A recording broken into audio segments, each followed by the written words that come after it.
Biex ngħidu hekk f'dan il-proġett li qed jiġi inawgurat illum, wieħed jara kemm huwa importanti li naħdmu flimkien. L-Istat qed jiffinanzja proġett importanti u għalih huwa investiment fil-futur taż-żgħażagħ tagħna. Il-Caritas f'isem il-Knisja qiegħda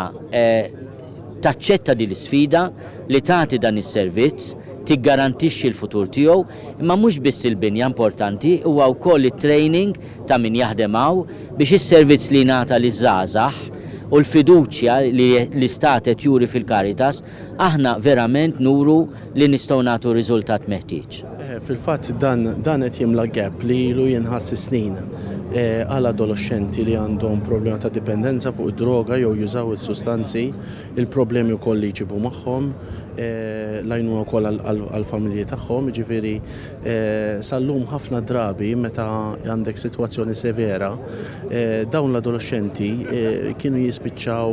jew ġewwa l-ħabs tal-juvenile jew inkella rikoverati ġewwa Mount Carmel, speċjalment meta il-problema kibret tant li jkollhom bżonn jiddaħħlu ġo xi ċentru. Dan ħajkun ċentru apposta l-adolescenti speċjalizzat bil-bżonnijiet kollha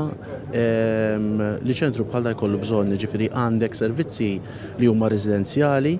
fejn adolescent jinqata' mill-ambjent tiegħu u jidħol ġo dan iċ-ċentru, għandek servizzi marbutin mal-ġurnata u għandek dawk li m'għandhomx bżonn residenzjali imma jiġu għall-għajnuna on an outpatient basis fejn jingħataw counseling u terapija lilhom u l-familji tagħhom.